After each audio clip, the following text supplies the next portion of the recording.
या थोड़ा और बड़ा कर सकते हो क्या? ये लो। नहीं ये तो कट गया। ठीक है पहले वाला ही ठीक है सर। रुको रुको, वो फिट टू पेज कर दो सर। ठीक है। ये तो कुछ ज्यादा छोटा हो गया।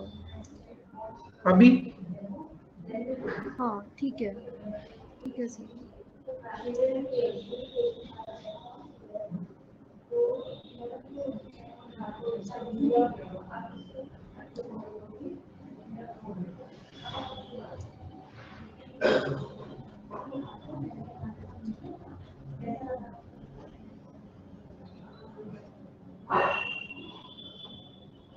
चलो ट्राई करो इसे।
ओके, ये होमवर्क था, कर लिया ये क्वेश्चन फिर?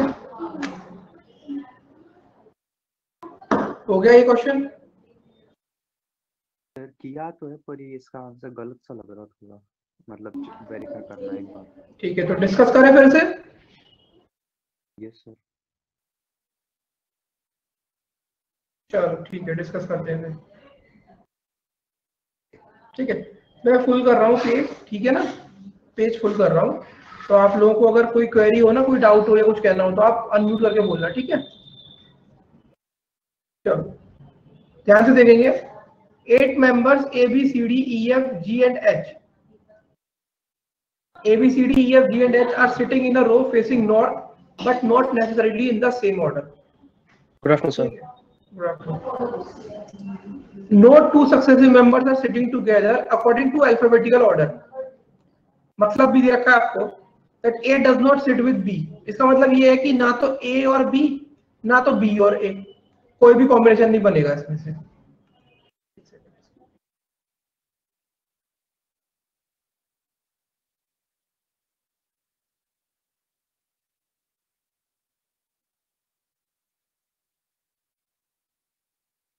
Next. Okay, they also have a hobby like playing games, watching TV, singing, dancing, online surfing, chatting, acting, cooking, but not necessarily in the same order. ठीक है, 8 लोग नॉर्थ की तरफ फेस करके बैठे हैं और इनकी कुछ कुछ हॉबीज है। ओके स्टार्ट करते हैं। Either A or H sits at the extreme end of the row. इस लाइन का मतलब क्या है? या तो A बैठा है किसी एक कॉर्नर में, या तो H बैठा है ना। और का मतलब क्या है? या तो A बैठा है या तो H बैठा है। ठीक है,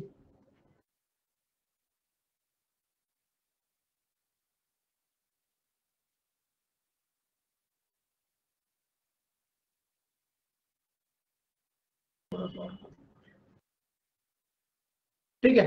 अब देखो, A is sitting third to the left of the person who's heavy in online surfing. ठीक है, तो A कहां बैठा है? A is sitting third to the left of the person whose hobby is online surfing. अब अगर मैं मान के चलता हूं कि अगर A और H में से एक जना कॉर्नर में है और वो पर्सन A है, इसे कॉर्नर में बैठना है, ठीक है, तो क्या कंडीशन बन सकती है? सिर्फ लेफ्ट कॉर्नर पे आएगा वो सर। अगर ए कॉर्नर में बैठता है और एच कॉर्नर पर नहीं बैठता तो ए को यही आना पड़ेगा, क्योंकि ये सारे लोग नॉर्थ देख रहे हैं, तो ए को यहां बैठा नहीं सकता, तो इसका मतलब ऑनलाइन कहां आएगा, यहाँ पे आएगा। तो ये वो वाली कंडीशन है जहां पर ए कॉर्नर बैठा है और एच कॉर्नर नहीं है। ठीक, next, B sits second to the right of the person who likes acting.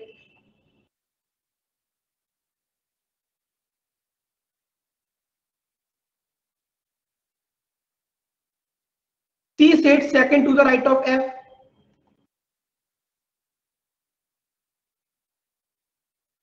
G, who likes watching TV, is sitting second from the right hand of the row. सब यहां पे correct. Yes और no unmute करके बोलना बेटा, मुझे दिख नहीं रहे आपके messages. Yes, sir. Yes sir. बाकी लोग बोल लो।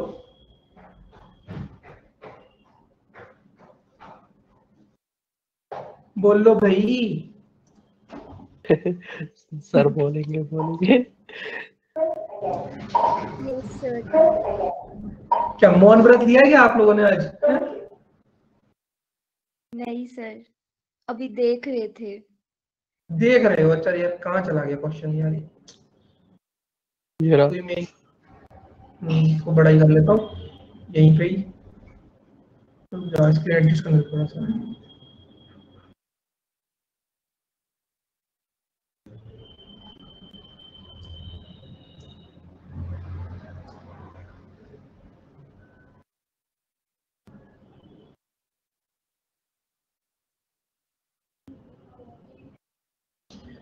यार ये वैसे ही रहने दो, चलो ठीक है। G who likes watching TV sitting second from the right hand of the row. तो ये वाली पोजीशन तो फिक्स है ना। अब यहां पर आप एक चीज देखो, अगर मैं एच को कॉर्नर में बिठाने वाली कंडीशन की बात करता हूं, वो भी लेफ्ट नहीं आएगा सर। हाँ, तो अब एच यहां तो आ नहीं सकता, क्योंकि यहां पर एक चीज दे रखी है कि no two successive members are sitting together according to alphabetical order. तो एच यहां पे नहीं आ सकता, एच यहां नहीं आ सकता। वो ये उस कंडीशन की बात कर रहा हूं जब मुझे एच को कॉर्नर में बिठाना है और ए को नहीं बिठाना, तो एच यहां आ जाएगा। तो बेसिकली दो ही कंडीशन बन सकती है, केस 1 और केस 2। बात खत्म। एक एक करके देख लेंगे क्या चीज कैसे है। ठीक है, अब आगे देखो कहां पर है हम लोग, यहां पर। The person whose hobby is dancing is immediate neighbor of F who likes playing games. ठीक है, तो जो F है उसकी हॉबी क्या है? The person whose hobby is dancing is immediate neighbor of F. ठीक है, who likes playing games, F को क्या पसंद है? गेम्स खेलना, प्लेइंग गेम्स कहते हैं। ठीक, कुछ इस तरीके की कहानी है। The person whose hobby is acting is not sitting adjacent to the person whose hobby is online surfing. ठीक है, the person whose hobby is acting is not sitting adjacent to the person whose hobby is online surfing. इसका मतलब क्या है? Acting और online ये दोनों adjacent नहीं है। C's hobby is neither acting nor online surfing.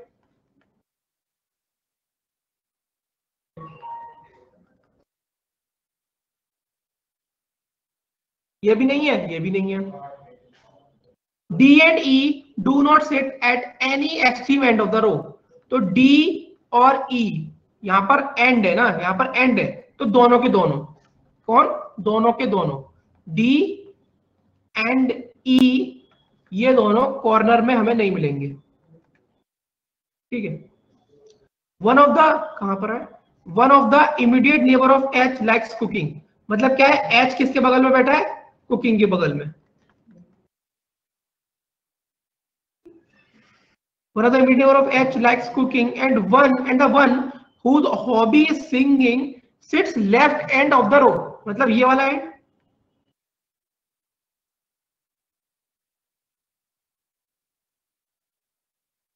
ठीक,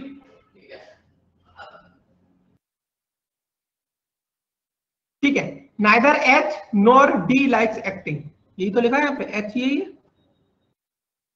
Neither H nor D likes acting, तो H और D को एक्टिंग नहीं पसंद।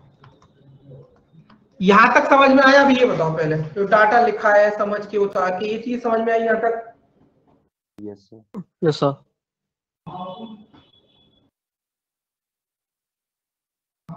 ठीक है, बोलना मत, मना किया हो मम्मी पापा ने, है ना? अच्छा, ठीक है, ओके। अब देखो, एक एक करके केसेस को देखते हैं कि किस केस में हम अपनी चीज को सेटिस्फाई कर सकते हैं। ठीक, सबसे पहले क्या पिक कर सकते हैं? सबसे पहले ये चीज देखो कि ये वाला तो इस वाली कंडीशन में ये तो हमने पुट कर लिया। अब बात आती है कि एफ के सेकंड राइट में सी है, तो देखो इसको स्टार्टिंग से पुट करके देखते हैं। एफ यहां आ नहीं सकता, एफ यहां नहीं आ सकता, एफ को यहां पुट नहीं कर सकता क्योंकि एफ और जी साथ साथ हो जाएंगे, एफ को यहां रख नहीं सकता क्योंकि यहाँ सी जी है, एफ को यहां पर रखता हूं तो देखो यहां पर, देखो एफ के राइट में सेकंड राइट में सी है, लेकिन एफ के संग उसका जो हॉबी है वो दिया हुआ है, तो एफ यहां भी नहीं आ सकता। ठीक, एफ को अगर मैं यहां पर रख सकता हूं, देखो एफ को या तो यहां रखूंगा या तो यहां रखूंगा। अगर एफ को यहां रखता हूं तो सी आएगा यहाँ पे, और देखो सी को ना तो एक्टिंग पसंद ना ऑनलाइन सर्फिंग पसंद, तो इसका मतलब एफ यहां भी नहीं आ सकता। कंडीशन नंबर, केस नंबर 1 की बात कर रहा हूं, ध्यान से देखना। तो एफ को मैंने कहां पुट किया? एफ को मैंने, देखो एक ही कंडीशन तो बची है मेरे पास,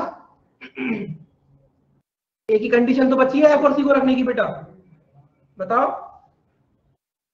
यस सर। यस। एफ तो प्लेइंग कर, है ना, एफ प्ले कर रहा है, गेम खेल रहा है, जो भी है। एफ के सेकंड राइट में सी हो गया। अब एफ प्लेइंग गेम्स, तो वो तो हॉबी है, और डांसिंग, ये दोनों एडजस्टमेंट बैठे थे, तो इसका मतलब डांसिंग कहाँ आएगा? डांसिंग यहाँ पे आएगा, करेक्ट? Yes sir. ठीक, यहां तक कहानी अभी तक बन रही है। अब देखते हैं आगे एक्टिंग। अब इस चीज को देखते हैं, एक्टिंग के सेकंड राइट में बी है, ठीक है, तो यहाँ चारों में तो एक्टिंग आ नहीं सकता, सी को एक्टिंग पसंद है नहीं, तो एक्टिंग यहाँ आ नहीं सकती, इसका मतलब एक्टिंग आएगी यहाँ पे, और इसके सेकंड राइट में बी आएगा यहाँ पे। ये भी पुट कर लिया, ये भी पुट है, ये भी पुट कर लिया, ये भी पुट कर लिया। अब आ जाओ यहाँ पे, देखो अब कहानी थोड़ी सी आसान सी हो गई। कैसे? देखो एच, देखो एच को यहाँ पुट नहीं कर सकते क्योंकि यहाँ पर कौन है? जी है, जी एच एच आपके कंज्यूगेटिव है। उसके बाद एच को अगर यहाँ पे पुट करते हो, ध्यान से देखना, एच को अगर यहाँ पुट करते हो तो एच का एक नेबर कुकिंग है, तो यहाँ पर तो ऑलरेडी दोनों नेबर्स की हॉबी दी हुई है, तो एच यहाँ भी नहीं आ सकता, तो एच आएगा यहाँ पे और कुकिंग आएगी यहाँ पे। ठीक, ये कहानी हो गई। अब देखो क्या पुट करना है, बचा कौन है आपका? डी बचा है और ई बचा है। ई को यहाँ तो पुट कर नहीं पाओगे क्योंकि ई और एफ हो जाएगा फिर, इसलिए ई को यहाँ पुट कर दो और डी को यहाँ पुट कर दो। कहानी समाप्त हो गई, सारी चीजें पुट हो गई, एक ही जना बचा हुआ है। एच और डी को एक्टिंग पसंद नहीं है तो वो ठीक है, वो हमने बात मान ली, ये बात मान ली। सी को एक्टिंग और ऑनलाइन पसंद नहीं है तो सी को तो वैसी कुकिंग पसंद है, ये बात भी हमने मान ली। एक्टिंग ऑनलाइन साथ नहीं बैठे तो एक्टिंग ऑनलाइन कहाँ, एक्टिंग ऑनलाइन साथ बैठे नहीं, ये बात भी हमने मान ली। तो सिर्फ एक ही बचा आपका, क्या बचा आपका? चैटिंग बची, तो चैटिंग यहाँ पुट।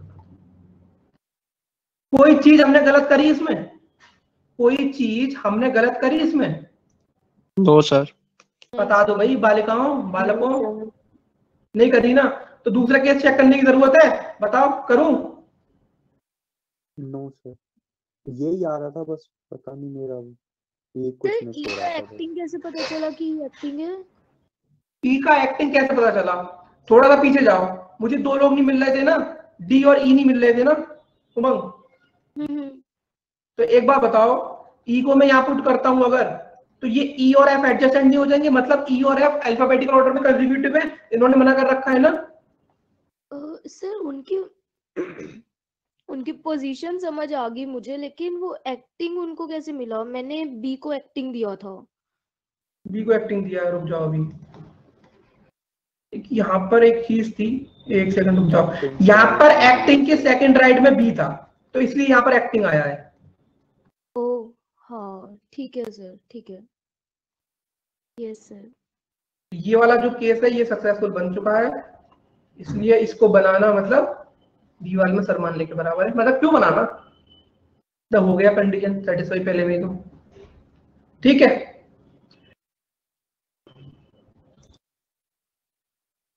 देख ले भाई, सबको समझ में आया या नहीं आया?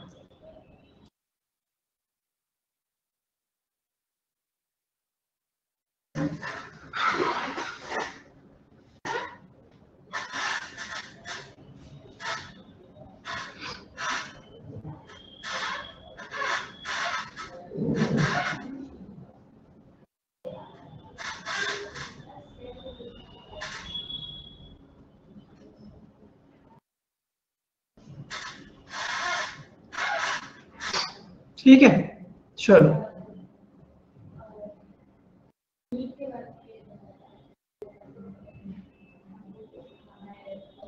क्वेश्चन देख लो इसके ऊपर। क्वेश्चंस ये रहे।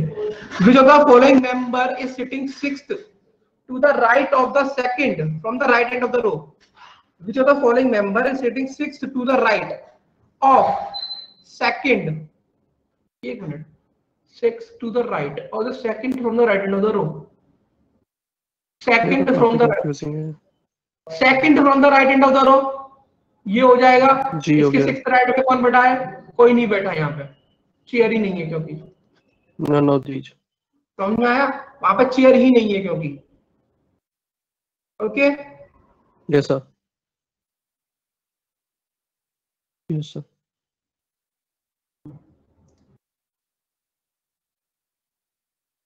नेक्स्ट चलो, A is related to B, F is related to E. In the same way, how is the member whose hobby is dancing related to which of the following? Sir ji dancing Yes. का sir play. कैसे? सर वो पोजीशंस के अकॉर्डिंग ले रहे हैं, ए और बी लास्ट में बैठे हैं, डी नहीं एफ और ई जो है वो थर्ड, मतलब एफ बैठे हैं थर्ड लेफ्ट फ्रॉम में, बोथ एंड्स, राइट। तो वो पोजीशन के हिसाब से। सही है। हॉबी इज रिलेटेड टू, फिर क्या हो जाएगा यहाँ पर? सॉरी, कौन सी हॉबी? Hobby dancing. हाँ, तो डांसिंग हो जाएगा टीवी से ना, राइट? जी या हाँ टीवी से। Yes sir. समझ आया ये पॉइंट सबको? Yes yes sir. सर। ठीक है, चलिए क्वेश्चन नंबर 17 ट्राई करो। दिख रहा है ये क्वेश्चन पूरा? नहीं दिख रहा, देख लो, यहां से इंपॉर्टेंट है। देखो, ट्राई करो इसे।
जीएस वगैरह पढ़ रहे हो आप लोग बेटा? बताओ।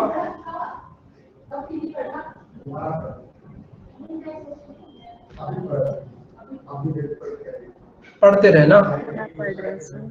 मैं आपको एक बताऊं, एक चीज बताऊं आपको। Yes yes sir. सर। देखो अभी रिसेंट में मैंने एक तो आईबीपीएस पीओ दिया था और आरआरबी पीओ दोनों दिए थे, ठीक है। तो आरआरबी पीओ को तो मेरा इंटरव्यू है अभी 25 तारीख को, मेरा मेंस क्लियर हो गया है, ठीक है। आईबीपीएस पीओ का रिजल्ट आया, इतना ज्यादा मुझे खराब लगा कि थोड़ी सी मेरी गलती की वजह से मैं लैग कर गया। मेरी ओवरऑल कट ऑफ क्लियर हो गई, रीजनिंग सेक्शन, मैथ सेक्शन सब कुछ क्लियर। 11.5 नंबर कट ऑफ गई जीएस की, मेरे 11 नंबर है और मेरे कट ऑफ से पूरे 7.5 नंबर ज्यादा थे। तो अगर मैं इंटरव्यू में भी जाता तो मेरे अच्छे चांसेस थे, ठीक है। तो मैं इसलिए बोल रहा हूँ, वैसे आरआरबी पीओ से तो मुझे पूरी उम्मीद है, मेरा काफी स्कोर अच्छा है कट ऑफ से ऊपर। तो मैं इसलिए बोल रहा हूँ कि जीएस पढ़ते रहना, क्योंकि जीएस एक ऐसी चीज है, होता क्या है मैं आपको बताऊं एक चीज, बहुत जनरल बात बताऊं आपको, कि जितने लोग भी मेंस लिखने जाते हैं बैंकिंग का, उनके संग एक चीज बड़ी कॉमन होती है, उन लोगों की मैथ और रीजनिंग, क्योंकि आपने प्री क्लियर किया है, प्री में आप मैथ और रीजनिंग बहुत अच्छे से पढ़ते हो, मैथ्स और रीजनिंग आप कर लेते हो अच्छे से, ठीक है।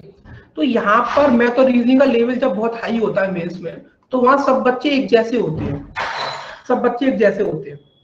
लेकिन जब सब बच्चे एक जैसे होते हैं तो लगभग सबका जो अटेम्प्ट वगैरह होता है वो ज्यादा फर्क नहीं होता।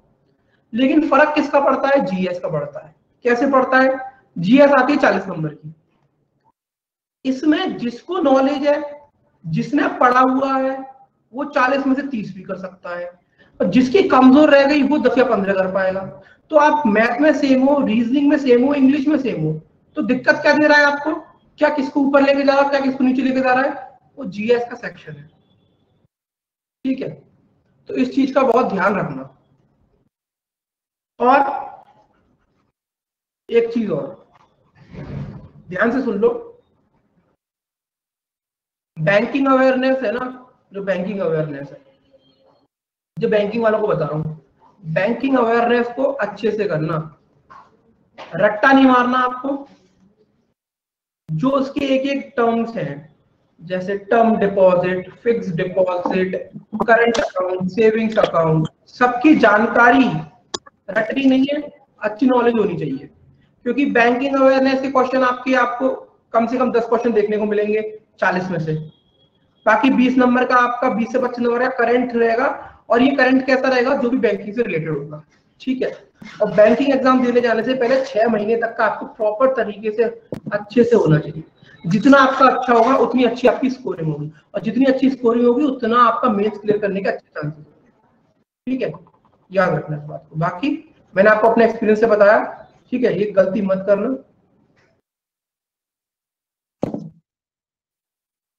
किसी को कुछ पूछना है इसके रिगार्डिंग? क्योंकि हम लोग बड़ी सिंसियरिटी के साथ तैयारी करते हैं ना। बोलिए रितेश, बोलिए बोल रहा हूँ सर, आप जीएस सॉरी के लिए क्या कह रहे हो? सर जीएस आप मतलब प्रिपेयर कहाँ से मतलब आप जनरल नॉलेज के लिए प्रिपेयर? जनरल नॉलेज के बेसिस पे आपको करंट पढ़ना पड़ता है, आपको अखबार, डेली न्यूज़पेपर वगैरह पढ़ने पड़ते हैं। डेली न्यूज़पेपर मत पढ़ो, आपके पास आज के टाइम में इतने सोर्सेज है, यूट्यूब के ऊपर इतने सोर्सेज हैं, कोई भी एक पर्टिकुलर चीज को देख लो, कोई भी एक वेबसाइट पकड़ लो, वहां से चीजों को पढ़ना स्टार्ट कर दो, डेली बेसिस पे पढ़ो उसे, ठीक है, प्रॉपर तरीके से नोट्स। बताइए क्या कोई भी एक वेबसाइट आप बताएंगे सर? वैसा वेबसाइट अभी यहाँ पर तो नहीं बता सकता आपको, बाकी ये बहुत सारी आप कहीं से ही पढ़ सकते हो, यूट्यूब पे सर्च करोगे तो आपको लाखों मिल जाएंगे, ठीक है।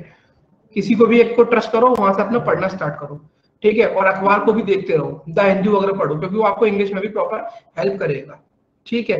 वो चीज जरूरी है, क्योंकि बैंकिंग के लिए आप मैथ और रीजनिंग में इंटेलिजेंट हो जाते हो, लेकिन इस चीज की वजह से लैग कर जाते हो, क्योंकि मेंस का पेपर ऐसा है जो आपका जीएस के बिना नहीं निकल सकता। इतनी बात क्लियर कट बोल रहा हूँ मैं आपको, क्योंकि रीजनिंग और मैथ का सेक्शन बहुत टफ आता है। तो वहां पर अगर आप ये सोचो कि मैं स्कोरिंग कर लूंगा तो एक बड़ी डिफिकल्ट चीज है।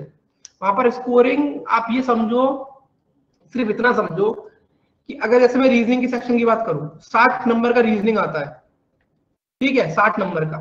अगर आप इस रीजनिंग के सेक्शन में मेंस के एग्जाम में 25 नंबर ले आए तो आप रीजनिंग के सेक्शन के टॉपर हो गए। समझ लो इतनी बात से बस कि पेपर का लेवल क्या होता है मेंस का। ठीक है, समझ पाए इस बात को? इतनी चीज ही समझ रहे होगे बस। हाँ सर, एक्चुअली सर हम लोग को सैटरडे को जीएस की क्लास होती, तो उसमें ही मतलब पूरी जीएस कवर होगी, थोड़ा डाउट तो था। मतलब आपको आलोकित सर पढ़ाते हैं, बैंकिंग पढ़ाते होंगे वो आलोकित सर? हाँ, बैंकिंग तो आलोकित सर कराते। बस वो जो पढ़ा रहे हैं वो प्रॉपर तरीके से थ्योरी समझो, उनसे टर्मिनोलॉजी अपनी क्लियर करो बिल्कुल। और फिर अगर एक बार आपकी बैंकिंग की टर्मिनोलॉजी क्लियर हो गई तो आप कहीं से भी न्यूज पढ़ोगे तो अपने आप समझने के लिए समर्थ हो जाओगे। ठीक है, आपको पता होगा अगर आपने पढ़ा है कि पीएसएल क्या होता है, ठीक है, अगर आपको पता है पीएसएल क्या होता है तो उसके रिगार्डिंग कोई न्यूज आएगी तो आप उसको समझ पाओगे। अगर मैं सिर्फ बोल दूं कि सरकार ने पीएसएल के लिए जो रेट है वो कम कर दिए हैं तो आप क्या समझोगे? अगर आपको पीएसएल ही नहीं पता तो। पता है पीएसएल क्या होता है किसी को यहाँ पे? किसी को भी पता है यहाँ पे पीएसएल क्या होता है?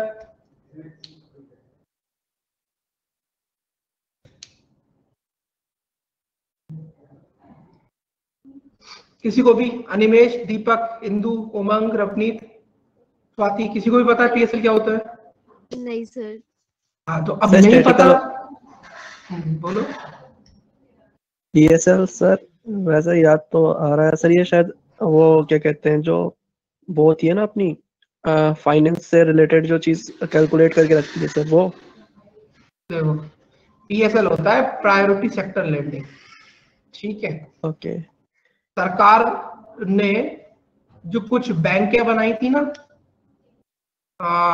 1975 में, जिसे हम कहते हैं आरआरबी, रीजनल रूरल बैंक्स बनाई थी, जो इनका उद्देश्य यही था कि ये इन्होंने कुछ सेक्टर डिसाइड किए थे, जैसे एग्रीकल्चर, जैसे हाउसिंग, जैसे एजुकेशन, जैसे कि और आपके जो पीएओ होते हैं, फिजिकली डिसेबल लोग होते हैं जो, ठीक है, और SC ST के लिए, ठीक है, बैकवर्ड क्लासेस के लिए, ये लोग पिछड़ नहीं जाएं, इसके लिए सरकार ने आरआरबी का गठन किया था।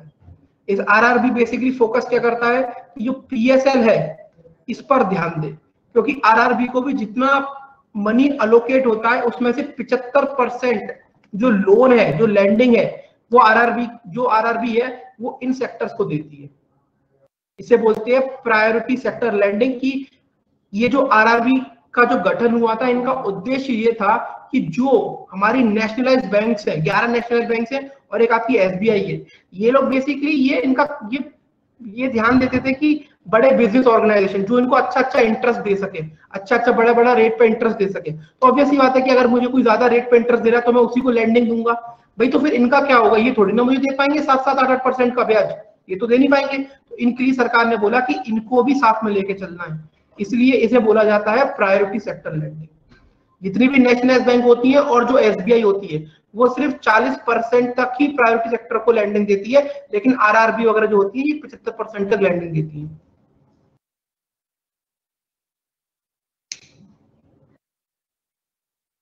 नहीं, ऐसा नहीं होता उसमें। देखो, जो इसमें आरआरबी में बेसिकली 3 पेपर होते हैं, ठीक है। एक तो आपका जो असिस्टेंट करके होता है वो क्लर्कली होता है, एक होता है आपका ऑफिसर स्केल 1 का पेपर होता है, वो आपका होता है पीओ की पोस्ट के लिए, और इसमें होता है ऑफिसर स्केल 2 और officer scale 3। Officer scale 2, officer scale 3 सिर्फ कुछ ही ऐसे वो है पर्टिकुलर के लिए ही होता है, जैसे किसी का, अब मुझे उसकी थोड़ी नॉलेज नहीं है क्योंकि वो मेरे फील्ड का नहीं तो मैंने ध्यान नहीं दिया। बाकी अगर आप किसी भी ग्रेजुएशन से हो तो आप ऑफिसर स्केल भरते हो पहला वाला, उससे आप पीओ की पोस्ट पे लगते हो। हाँ सर, वो स्केल 2 स्केल 3 वो स्पेशलिस्ट वाले होते हैं, जैसे ये एग्रीकल्चर स्पेशलिस्ट होते हैं, बीएससी वगैरह के जो ऑनर्स होते हैं वही भी मांगा जाता है, ठीक है। तो बेटा ये ऐसे कि अब यही चीजें हैं, यही चीज आपको पता होनी चाहिए, ठीक है। क्योंकि एक चीज होती है, आप अगर बिना नॉलेज के किसी, अगर आपको नॉलेज नहीं है, देखो मैं बहुत काम की बात बता रहा हूँ, ठीक है, अपने एक्सपीरियंस से बोल रहा हूँ, ये चीज आपको पता होनी चाहिए। अगर आप इस चीज को ध्यान दे लोगे तो आप वो मिस्टेक नहीं करोगे। यार आप जब सब चीज में मेहनत कर रहे हो तो जो गलती हो सकती है उसे मत करो, ठीक है। बाकी तो देखो सब चीज आपके ऊपर है, पहले आपको फोकस करना है कि कैसे प्री क्लियर करना है, ठीक है। एक बार ध्यान रखना, एक बार प्री क्लियर करना स्टार्ट किया ना तो बैक टू बैक सारे प्री क्लियर होंगे, लेकिन एक के लिए भी आपको जबरदस्त तैयारी करनी पड़ेगी। इतनी मैं गारंटी दे सकता हूँ कि एक क्लियर होगा तो सारे बैक टू बैक फिर क्लियर होंगे, ठीक है। लेकिन एक को क्लियर करने में आपको पूरा अपने एडी चोटी का जोर लगाना पड़ेगा, ठीक। चलो डिस्कस करें इसे। कोई किसी को समस्या, कोई डाउट, कोई पूछना चाहता है इसके रिगार्डिंग?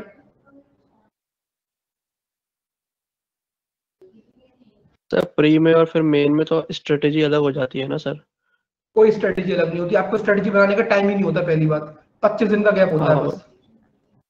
सर वही तो, जो फिर तो सर तैयारी उसमें कर मतलब cut off section, cut off clear करने पे सर ज्यादा फोकस रहता ना उधर। वो सब ठीक है सेक्शनल तो, लेकिन पहले जीएस अगर पहले से नहीं पढ़ोगे तो 25 में जीएस तैयार नहीं हो सकती, इतना याद रखो। 25 डेज में कभी जीएस सर तैयार नहीं जीएस तो लेंदी है, वो सर लेंदी डेली लेके नहीं चलना है पड़ता। यार, लेंदी नहीं है। अगर आप 6 महीने का 20 दिन में मगअप करोगे तो कैसे याद रखोगे, इतना सारा होता है। आपको रेगुलर बेसिस पे पढ़ना होगा, daily daily daily daily daily daily daily. आपको एक प्रॉपर एक नोटबुक बनानी पड़ेगी करंट अफेयर्स की, जहां पर नोट करना है वीक का 6 दिन का, फिर संडे को बैठ के पूरा रिवाइज करना है। इस तरीके से करोगे तब जाकर 6 महीने में मास्टर बन पाओगे। और साथ में बगल में बैंकिंग अवेयरनेस पढ़ते चलो, जो भी बैंकिंग से रिलेटेड न्यूज आएगी उसको समझ कर याद रखो। रटोगे तो फिर वो दिक्कत आएगी, ठीक है। ध्यान रखो, बैंकिंग अवेयरनेस बहुत इंपॉर्टेंट है आप लोगों के लिए। सर पढ़ा रहे हैं उसको तरीके से पढ़ो, प्रॉपर तरीके से नोट्स बनाओ, ठीक है। अच्छे से तैयारी करोगे तो 6 महीने में पेपर निकाल लोगे अच्छे से, मतलब 7 से 8 घंटा पढ़ो दिन में, कुछ मत करो अभी, सब चीजों को साइड से रख दो, हो जाएगा, गारंटी से बोल रहा हूँ। लेकिन फोकस करो 7 से 8 घंटा रोज दिन में। कर सकते हो? कितने लोग ऐसे हैं जो 7 से 8 घंटा पढ़ सकते हैं यहाँ पे दिन में? कितने लोग ऐसे हैं?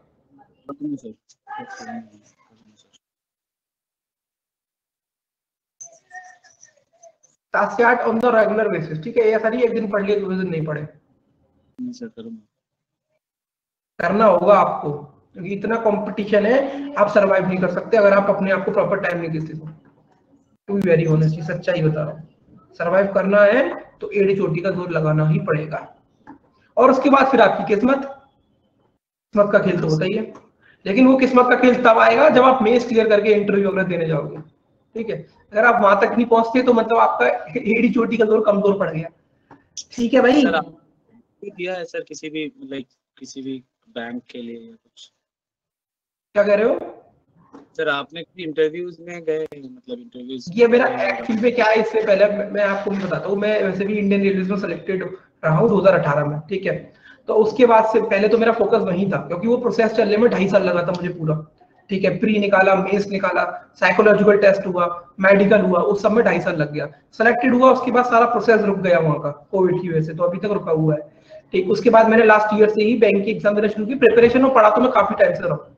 तो अभी इस बार मेरा दूसरा इंटरव्यू है, इससे पहले मैंने एक बार इंटरव्यू दिया 2016 में IBPS का। मतलब वो लोग कैसे कैंडिडेट्स को मेजर करते हैं?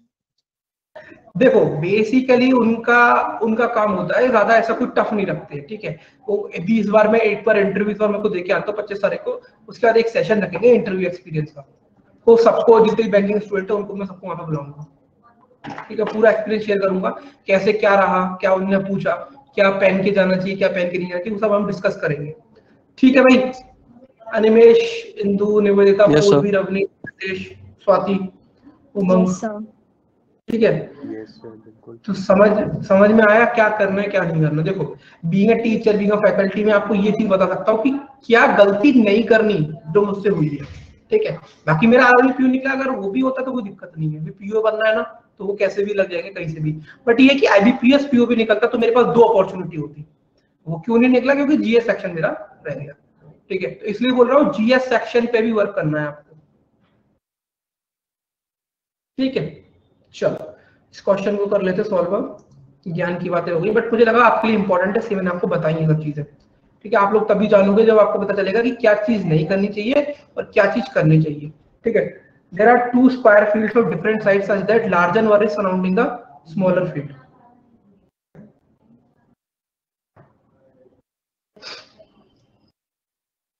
There are two square fields of different size such that the larger one is surrounding the smaller field. 4 gates are there for each field in the middle of the sides. इस बार IUPAC में भी ये question आया था mains में.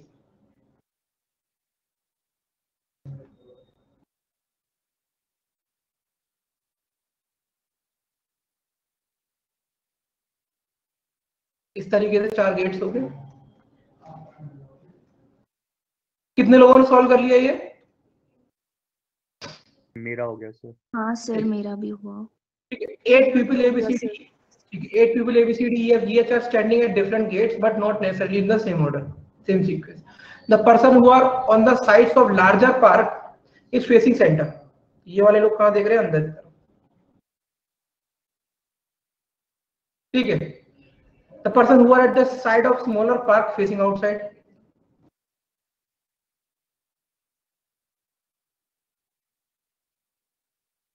The person who are at the side of smaller park are facing outside, such that the inner side person and outer side person are facing each other. ठीक. There is one. अब आपको ये नहीं पता कि ABCD EF GH में से 4 कौन अंदर वाले में बैठे, कौन बाहर वाले में बैठे. ये बात आपको पता नहीं है. ठीक है. Now there is one person standing between B and D. B और D के बीच में एक पर्सन है. ठीक. C faces B. इसका मतलब क्या है कि C और B अपोजिट वाले में बैठे हैं. ठीक है. तो चाहता हूं तो मैं इस क्वेश्चन को बाहर से भी स्टार्ट कर सकता हूं, अंदर से भी स्टार्ट कर सकता हूं. तो मेरे पास 2 कंडीशन हो जाएंगी चेक करने के लिए. ठीक है. तो मैं क्या करता हूं, B को अगर मैं यहां बैठाता हूं तो B और D के बीच में एक का गैप है तो ऑब्वियसली बात है वो अपोजिट होंगे और B के अपोजिट C है. देख लेते हैं कंडीशन बनती है या नहीं बनती. नहीं तो फिर क्या करेंगे, B और D को बाहर बैठा देंगे. ठीक है. There is one person standing between B and D. C faces B. A is to the immediate right of C. तो A is to the immediate right of C, तो A यहाँ आ जाएगा. G is not the immediate neighbor of D. तो देखो G अगर immediate neighbor D का नहीं है, इसका मतलब G बाहर ही बैठेगा क्योंकि D के यहाँ दोनों ही नेबर है immediate, तो G को बाहर बैठना पड़ेगा. G faces neither D nor F. तो देखो G अगर बाहर बैठा है तो G के पास एक तो ये चेयर बची, एक तो ये चेयर बची. तो G D को फेस नहीं कर रहा ना F को फेस कर रहा, इसका मतलब G बैठेगा यहाँ पे. ठीक है. और G F को फेस नहीं कर रहा तो उसी का ध्यान रखेंगे. One person is standing between H and F. तो H और F के बीच में बैठा है तो H या तो यहाँ पर आएगा और F यहाँ पे आ जाएगा. देखो F नहीं आएगा यहाँ पे, F आएगा यहाँ पे और H आएगा यहाँ पे. E is facing center. अब E is facing center तो ये हमारा सही हो गया क्योंकि सेंटर के लिए बाहर बैठाना पड़ेगा और चेयर बची खाली एक. अगर आप में से किसी ने अभी B और D को बाहर बैठा के स्टार्ट किया होगा तो वहां पर आपको कंडीशन नहीं बनेगी, तो आपको अंदर बैठा के चेक करना पड़ेगा. बस इतना सही है. और कुछ ये जो E is facing to the center है वो एक सेटिस्फाई नहीं होगा सर. हाँ, अगर आप B और D को बाहर लेके स्टार्ट करते क्वेश्चन, राइट? हाँ सर.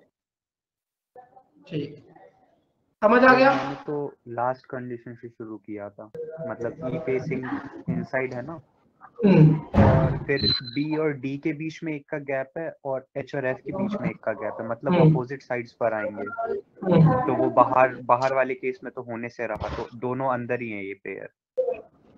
अच्छा, बट अगर B और D अपोजिट फेस है और H और अपोजिट फेस है तो उसमें तो फिर C के एडजेसेंट वो ठीक है. बेसिकली आप क्या कर रहे हो, आप उस पर्टिकुलर हिंट को ढूंढ रहे हो. आप क्वेश्चन स्ट्रेट फॉरवर्ड भी कर सकते हो, उसमें कोई फर्क नहीं पड़ेगा. ठीक है.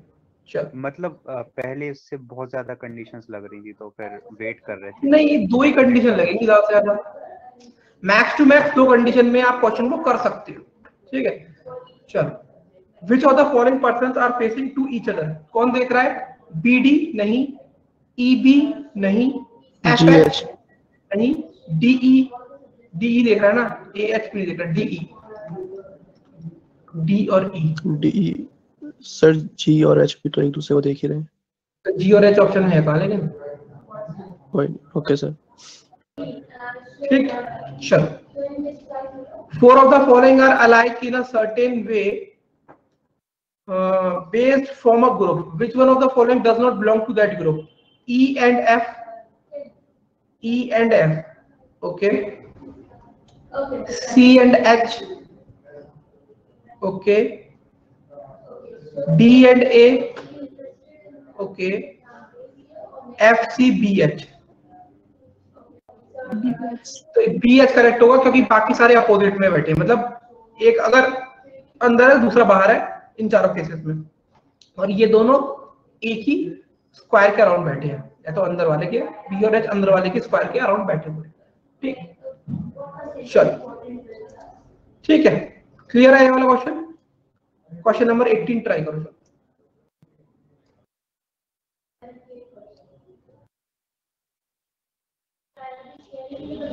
एक सेकंड, थोड़ा बड़ा करना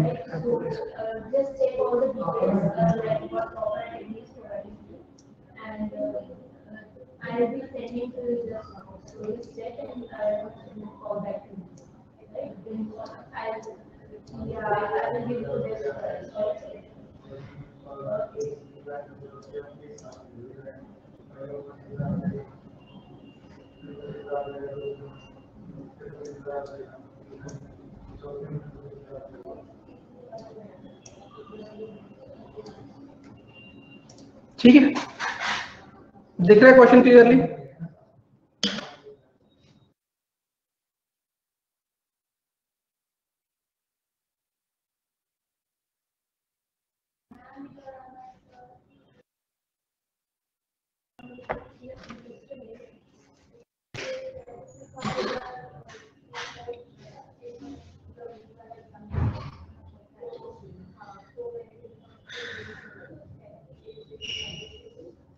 अच्छा, इस बार रिपब्लिक डे पे चीफ गेस्ट कौन थे?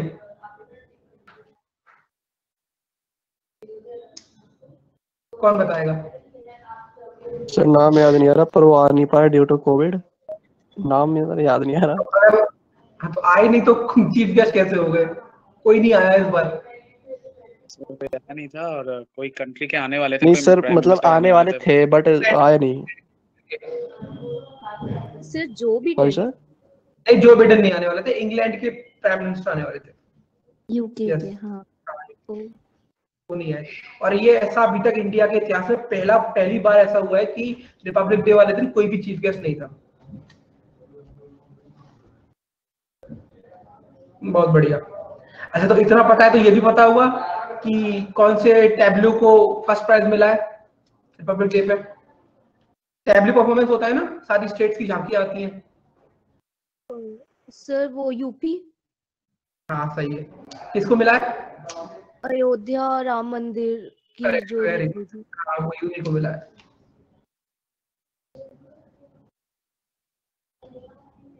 ये क्वेश्चंस थी सर हमारे प्लूटस एकेडमी में। अच्छा था ये? नहीं, मैं पूछ रहा हूँ सर, ये क्वेश्चंस थी मतलब सर, ये जो आप पूछ रहे हैं ना, ये क्वेश्चंस भी हमारे जनरल नॉलेज के क्लासेस में थी। मैं पूछ रहा हूँ किसी से। ये सर ने बताया था, लेकिन मुझे याद है ये सर ने ही बताया था हमें किसी जनरल अवेयरनेस की क्लास में। आलोकित सर ने बताया था ना। हाँ हाँ।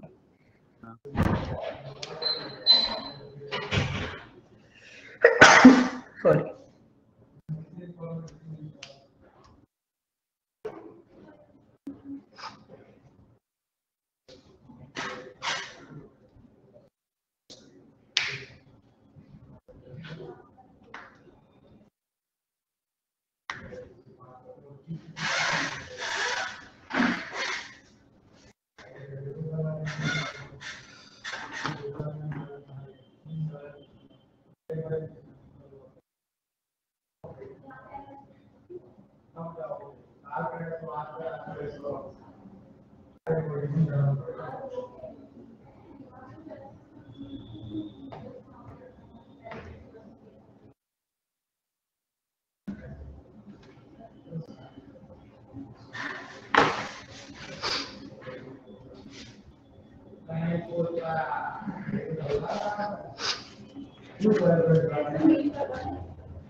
ठीक है, ओके रजनीश।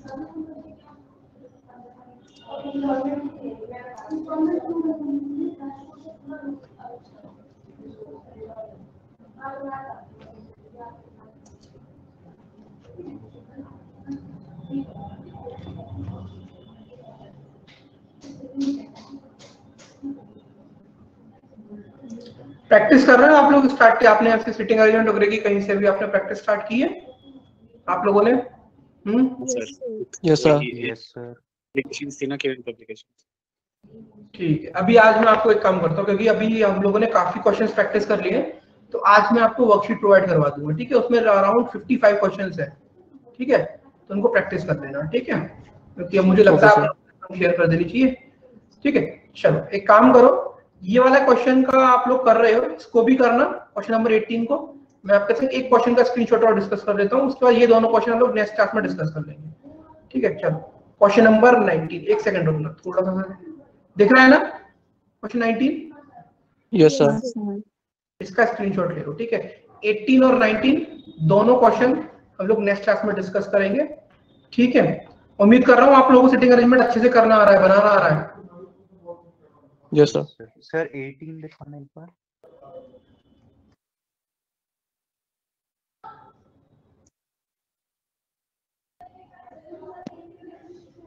Yes sir. ठीक है, चलो, और किसी को कोई डाउट किसी भी चीज के रिगार्डिंग तो आप पूछ लो।